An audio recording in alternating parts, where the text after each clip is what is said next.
Hey y'all, welcome back to the channel. And it was a big day in Giants territory, Giants country, and I just, wanted to give a little, reaction video, kind of, my initial thoughts, kind of, my day one thoughts of what transpired today. And for those of you who don't know, two very big things happened. That was one, Danny Jones got a 4-year, $160 million contract, as well as, Saquon Barkley getting the franchise tag. And I kind of just wanted to share my thoughts, and I'll share them right now. So first off, I got Daniel. It's a 4-year, $160 million deal. Has a cap hit this season of $19 million, and overall it's $82 million guaranteed. And I have really mixed feelings about this pick. This signing for Daniel. I mean, because I'm kind of have the idea of we kind of gave a franchise quarterback money to someone who's had one good season. And I don't really think regression is going to be an issue with Daniel, especially with the coaching staff we have. I don't think regression is something that's really going to happen unless he has some major injury that inhibits his running ability, which is very unlikely. But yeah, I mean, the real question is how much progression is going to happen. Can Daniel actually take the next step? Because I think this year he proved he's a starting caliber quarterback in this league. Something a lot of Giants fans didn't think he had in him. But now I think the question is, okay, you proved you're a starter, but now can you be a franchise quarterback? And I'm just kind of worried, he's not going to be able to take that step. Is he going to be able to, be a franchise guy? Because we're paying him that money, he has to live up to it now. And it's just, I just don't know what's going to happen with him. Because, I definitely think we need to get him more help, though.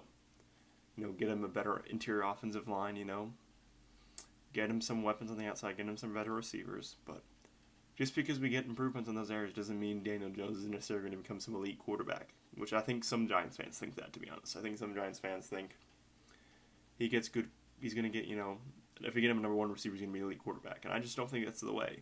That's how it works, really. I think there's plenty of, quarterbacks who've had, elite talent on the outside, elite talent around them, and just didn't take the next step to being a franchise quarterback. I think Jimmy Garoppolo is an example of that. Dak Prescott is an example of that. They're starting caliber quarterbacks, but, they just couldn't take that step. And I'm just, kind of scared with Daniel, because I don't think he's someone, who, I don't know if he has that in him to be a franchise guy. I think the main thing for me is I don't think he's someone who's really going to be pushing the ball down the field. I just don't think that's the type of quarterback he is, I think he's someone, he's going to do a lot of short, intermediate passes. He's going to take what the defense gives him. He's not inclined to take shots down the field, and that's why I'm kind of hesitant, because I don't know if we're ever going to have some great offense with him, you know what I mean? I don't know, are we ever going to have an elite offense with Daniel Jones, a top 10 offense even, with Daniel Jones at the helm? Honestly, I don't, as of right now, if you ask me, I would have to go with no. But, with all that being said, though, as long as Daniel Jones is a quarterback, I'm going to root for him, because if Daniel Jones does well, the Giants, in turn, are going to do well. It's kind of just how football works. Your players play well individually, and the whole group does well individually. So, I'm going to be rooting for him. But like I said, if you ask me right now if he's going to take that, if he has capable of taking the next step, honestly, I don't know. I'm probably more inclined to being like, I don't know if he is an elite quarterback, because I don't think he's going to be that. But like I said, let's give him time. Let's see what he can do. And hopefully he can prove me wrong, because that's what I want. And then next up, I kind of want to talk about Saquon Barkley. For Saquon, it's a franchise tag, which means it's guaranteed money, $10.1 million to be exact, against next year's cap. And I don't know how to feel about Saquon either, I think he is a running back, though, so I think, maybe it's a little bit better for him to be on a shorter-term deal, considering, the shelf lives of running backs in the NFL level, especially one like Saquon, who has quite the injury history. We can't forget. I know thankfully he was healthy last year, really helped the Giants, but we can't act like he,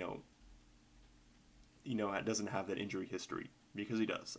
For years 2, 3, and 4, he was just injured pretty much the whole entire time. But, hopefully, he can stay healthy again next year. Hopefully he can be healthy the rest of his career. Hopefully he doesn't, decline because of injuries. He declines because of old age. That's what I want with Saquon. And I think it'd be interesting as well, with Saquon is, are they going to get a deal done before the season?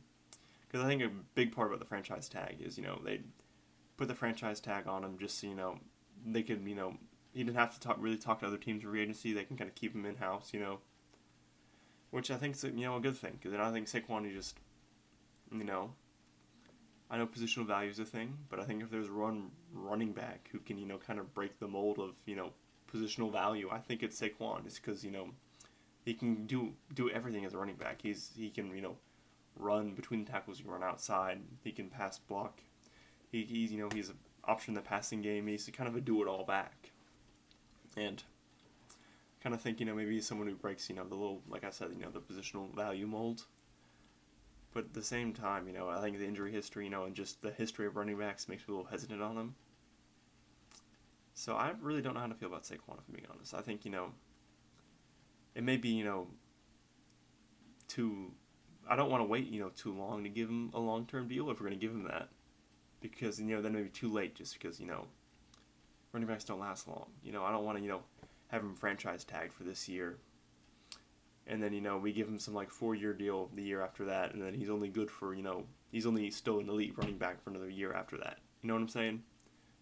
That means we give him a 4-year deal and he's only elite for a year or two under that new deal. When if, we did it, this season, right now, like we were right now to give him, the long-term 4-year, for example, extension, he'd be elite for 2-3 years of that contract. So I do think it's important to get Saquon that longer-term deal as quickly as possible so it can minimize the risk involved in it, because I don't want to wait too long. Anyways, but at the same time, I'm happy they're back, I think we had a great season last year, especially for the expectations. We weren't supposed to be good at all. We ended up winning a playoff game. Something I wouldn't have even guessed. I wouldn't have even thought we would even sniff the playoffs. But, we made it. And we exceeded expectations. And I'm excited to see what's going to happen in the future. Excited to see, what Joe Shane the talent he's going to bring in. I'm excited to see, Dable work with him. And excited, hopefully excited to see us grow in the success we had.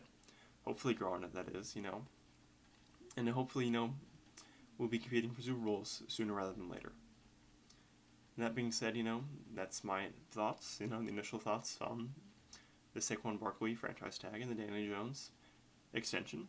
And, I would love for you to hear what y'all think about it. You can share it in the comments, And yeah, that being said, thank y'all for watching and have a blessed day.